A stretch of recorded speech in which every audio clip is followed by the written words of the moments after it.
દ્વારકામાં ચોમાસાના પ્રથમ તબક્કામાં અપેક્ષા મુજબ વરસાદ ન વરસતા ખેડૂતોમાં ચિંતા જોવા મળી રહી છે। જિલ્લાના અનેક ગામોમાં ખેતીની જમીન વાવણી માટે સંપૂર્ણ તૈયાર હોવા છતાં વરસાદના અભાવે મોટાભાગના ખેતરો હજુ ખાલી પડ્યા છે।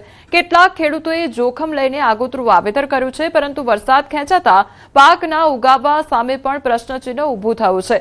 ખાસ કરીને મગફળીના વાવેતર માટેનો મહત્વનો સમય પસાર થઈ રહ્યો હોવાથી મોંઘા ભાવે ખરીદેલું બિયારણ ઉપયોગમાં લઈ શકાયું નથી। બીજી તરફ આગોતરું વાવેતર કરનારા ખેડૂતો માટે પણ કુવા અને બોરવેલના પાણીના સ્તર ઘટતા પાક બચાવવાનો પડકાર ઊભો થયો છે। ખેડૂતોની માંગ છે કે નર્મદાનું પાણી જિલ્લાના જળાશયોમાં છોડવામાં આવે, જેથી ભૂગર્ભ જળસ્તર ઊંચું આવે અને ઊભા પાકને બચાવી શકાય। અમારો દેવભૂમિ દ્વારકા, જામનગર, પોરબંદર અને કચ્છ જેવા જિલ્લામાં બિલકુલ વરસાદ નહીવત વરસાદ, મતલબ એક સાટો વરસાદ ન આવ્યો। તો અમે જે આગોતરા વાવેતર કર્યા હતા ત્યારે પાણી હતું થોડું ઘણું કુવામાં, તો અમે આજથી મહિનો દી પહેલા જે વાવેતર કર્યા હતા એ જે તો પાક ઉગીને ઊભો થયો એને હવે પાણી પૂરા થઈ રહ્યા, કેમ કે તર ખેંચાઈ ગયા, પાણી પૂરા થઈ ગયા, તો હવે એ પાક અમારે બિલકુલ ફેલ થવાની ભીતિ છે। કુવા, જળાશય, બોર બધા ખાલી છે, તો હવે ખેડૂતને છે ને મગફળીનો સમય જતો રહ્યો તો વાવેતર બધું બદલાવવું પડે, તો આમાં બહુ મોટી નુકસાની આવે ને હવે વરસાદ જો આવે તો મગફળીનું વાવેતર થઈ શકે નહીં, કારણ કે લેટ થાય બધું।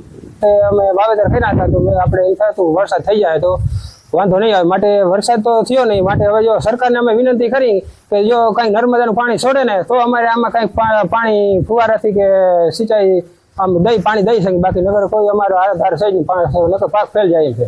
જો સરકાર આ નર્મદાનું જે પાણી આજુબાજુમાં કઈ પાઇપલાઇન જે લાગુ પડતું હોય એ નદીમાં છોડે તો આ આગોતરી મગફળી જે વાવેલી છે ઓરવેલ મગફળી એમાં ખેડૂતને ફાયદો કંઈક અંશે થાય। આણંદ જિલ્લાના તારાપુર તાલુકામાં આ વર્ષે વરસાદના અભાવે ડાંગરની ખેતી પર સંકટ ઊભું થયું છે।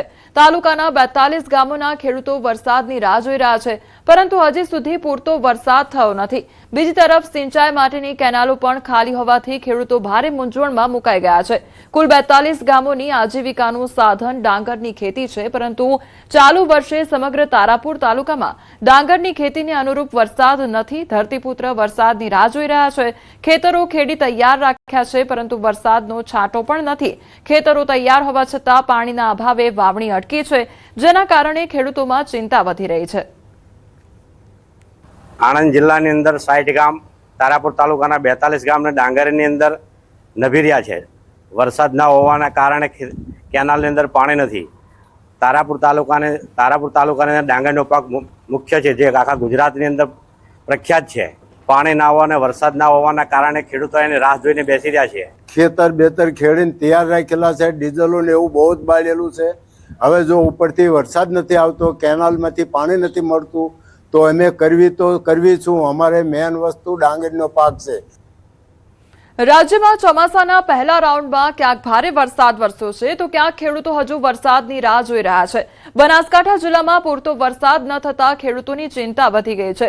આકાશી વરસાદના ભરોસે કરાયેલું આગોતરું વાવેતર હવે પાણીના અભાવે સુકાવા લાગ્યું છે। જિલ્લામાં સિંચાઈ માટે નહેરથી પૂરતી વ્યવસ્થા નથી, અને જે ગરીબ ખેડૂતો પાસે બોરવેલની સગવડ નથી તેમના ખેતરોમાં પાક બળી જવાની નોબત આવી છે। તો મોંઘા બિયારણ અને ખાતરના ખર્ચ બાદ હવે પાક બગડવાની ભીતિ ખેડૂતોને સતાવી રહી છે। જો વરસાદ વધુ ખેંચાશે તો ફરીથી વાવણીનો ખર્ચ સહન કરવો પડે તેવી પણ સ્થિતિ સર્જાઈ છે। મેં પહેલી વખત ચોમાસાનું વાવેતર કર્યો, એ વાવેતર નિષ્ફળ ગયો।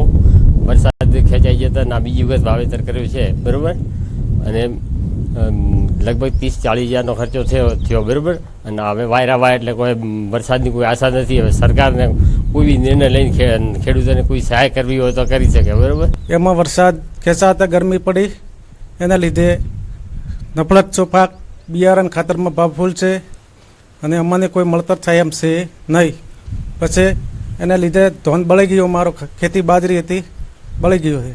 હવે વરસાદ ખેંચાય તો આમાં કોઈ મળતર છે નહીં, અમને શું કરવાનું? આમાં સાહેબ વરસાદ ખેંચાય તો વળી પૂરી નુકસાની છે, બાજરી છે નહીં, હવે આમાં 30-40 હજારનો ખર્ચો પડી ગયો। એમાંથી શું હવે હપ્તા ભરવા કે કોઈ બિયારણ લાવવું કે જિલ્લામાં વરસાદની ખેંચના કારણે ખેડૂતો માટે ચિંતાજનક સ્થિતિ સર્જાઈ ગઈ છે. મોંઘા બિયારણ અને ખાતરના ખર્ચ બાદ કરાયેલ મગફળીનું વાવેતર હવે વરસાદના અભાવે સુકાવા લાગ્યું છે. ખેડૂતોના જણાવ્યા મુજબ જમીનમાંથી નીકળતી ગરમી અને ભેજના અભાવે હાલ અંદાજે 20% પાકને નુકસાન થવાનું શરૂ થઈ ગયું છે. જો આગામી 15 દિવસમાં સારો વરસાદ નહીં પડે તો જિલ્લામાં 50% સુધી સુકારો આવવાની શક્યતા વ્યક્ત કરવામાં આવી રહી છે. એક તરફ પ્રતિ એકરે અંદાજે 40,000 રૂપિયાનું નુકસાન થવાની ભીતિ છે, તો બીજી તરફ ડીએપી ખાતરની અછત અને ફરજિયાત અન્ય ખાતરની ખરીદીથી ખેડૂતોની મુશ્કેલી વધી ગઈ છે. ખેતીની વાવેતર કરવામાં ખપે ત્યારે બિયારણ લેવા જાય ત્યારે બિયારણ પણ બહુ મોંઘું હોય છે. પ્રતિ કિલો અત્યારે ગણતરી કરો તો 180 રૂપિયા કેજી આવે છે. ડીએપી અન્ય પણ ખાતર લેવો તેની સાથે બીજું પણ આપવામાં આવે છે. અમે એક કહીએ છીએ સરકારને કે એની સાથે તમે જે આવતું હોય એ જ આપો કાયદેસરની રીતે. G24 નંબર મગફળી લગભગ 170 રૂપિયા પર કિલો આવી છે. મોંઘું દટ્ટ બિયારણ ખેડૂતોએ વાવી છે.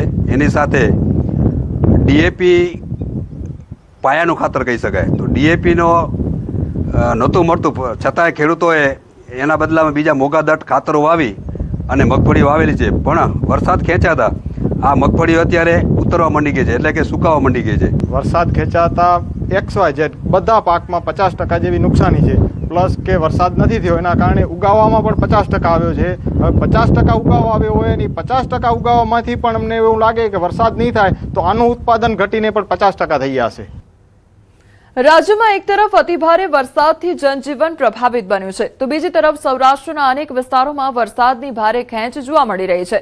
રાજકોટ જિલ્લાના પડધરી તાલુકામાં આ સિઝનમાં અત્યાર સુધી માત્ર 35 મિલીમીટર એટલે કે અંદાજે 1.4 ઇંચ વરસાદ નોંધાયો છે, જેના કારણે ખેડૂતો ચિંતામાં છે. ન્યૂઝ 18ની ટીમે પડધરી તાલુકાના નવી ચાણોલ ગામની મુલાકાત લીધી, જ્યાં ભર ચોમાસે પણ ખેતરો સૂકા અને વાવણી અધૂરી જોવા મળી છે. ત્યારે ઘણા ખેડૂતોનું આગોતરું વાવેતર વરસાદના અભાવે સુકાઈ રહ્યું છે અને હવે તેઓ પાક બચાવવા માટે પિયતનો સહારો લેવા મજબૂર બન્યા છે. તો ખેડૂતોનું કહેવું છે કે જો આગામી દિવસોમાં સારો વરસાદ નહીં પડે તો પાક નિષ્ફળ જવાની પણ ભીતિ સેવાઈ રહી છે. ગયા વર્ષની સરખામણીએ આ વર્ષે વાવેતર પણ નોંધપાત્ર રીતે ઘટ્યું છે અને ખેડૂતોના હજારો રૂપિયાનું રોકાણ જોખમમાં મુકાઈ ગયું છે. અમારા ગામમાં 4000 વીઘા જમીન આશરે અમારે છે અને 200 થી 225 ખાતેદાર, એમાંથી 500 વીઘા જમીન આગતરી વાવેલ છે અને બાકીની 1000 વીઘા જમીનમાં અમે દાણા વરસાદના હવામાનને આગાહી મુજબ વાવેલ છે. તેથી એ દાણા 2 દિવસમાં વરસાદ ન થાય તો એ દાણા સંપૂર્ણ નિષ્ફળ જાય એમ છે. કારણ કે વરસાદ માત્ર અડધો ઇંચ જ અમારા ગામમાં વરસાદ થયો છે. હવામાનના પગલે મેં વાવી દીધું હતું, પણ વરસાદનો અભાવને હિસાબે ઉગે એમ છે નહીં. વીઘે 5000નો ખર્ચો કર્યો છે. વરસાદની આગાહી નથી અને સંપૂર્ણ પાક ફેલ થાય એવી પરિસ્થિતિ છે અત્યારે. આગતરું આવેલું છે એની હુકાવાની પૂરી તૈયારી છે. 1 મહિનાથી કરેલા હોય પાણી હવે ઘટ પૂરા થઈ ગયા. અત્યારે પાણીની પોઝિશન બહુ ટાઈટ છે, સમજી ગયા. અમે મગફળી વાવેતર કરેલા છે બધા. હવે મગફળીની આ પોઝિશન છે અત્યારે, એટલે હવે કોઈ પાણી વરસાદ થાય તો જ મેળે પડે એવું છે. ખેતરના સેટે જઈને પોક મૂકીને રોઈ, બીજું કાંઈ ન થાય એમાં. રોયા સિવાય વારો નથી. ઢેફાઈ નથી પલર્યા, જો દેખાય છે. આ ઢેફાઈ ન પલરે તો ઉગે ખરા. કાંઈ વરસાદ નથી. રેડો આવ્યો, આ કપડાં પલરી ગયા અને ઘડીક થયું સુકાઈ ગયા. એ કાંઈ કપડે સહી એટલો વરસાદ આવ્યો. રાજકોટ જિલ્લામાં સૌથી ઓછો વરસાદ છે તે પડધરી તાલુકામાં પહોંચ્યો છે. ત્યારે પડધરી તાલુકાના ગ્રામ્ય વિસ્તારોની પરિસ્થિતિ જાણવા ન્યૂઝ 18ની ટીમ છે તે પડધરી તાલુકાના ગ્રામ્ય વિસ્તારોમાં પહોંચી છે. નવી ચણોલ ગામના દ્રશ્યો જોઈ શકો છો. અત્યારે ભર ચોમાસે જે અત્યારે અહીંયા કેટલીક જગ્યાએ ખેડૂતો છે તે પિયત કરી રહ્યા છે, પોતાના પાકને બચાવવા માટેના અંતિમ પ્રયાસો કરી રહ્યા છે. તો કેટલાક ખેડૂતો છે તે પોતાના ખેત પાકને બચાવવા માટે જે છે એ હજુ અત્યારે પ્રયત્ન કરતા નજરે પડી રહ્યા છે. આ ખેતર છે, અહીંયા ખેડૂતોએ જે બિયારણ તો વાવી દીધું છે, પરંતુ વરસાદના અભાવે આ બિયારણ છે તે ક્યાંક જે છે ઉગ્યું નથી. કેટલીક જગ્યાએ જે છે તે વાવેતર કરી દીધા બાદ જે વરસાદ થવો જોઈએ, જૂન મહિનામાં જે વરસાદ થવો જોઈએ તે વરસાદ નથી થયો. ખાસ કરીને ખેડૂતો માટે જે છે તે અનેક મુશ્કેલી સર્જાઈ શકે છે. હાર્દિક જોશી, ન્યૂઝ 18 ગુજરાતી.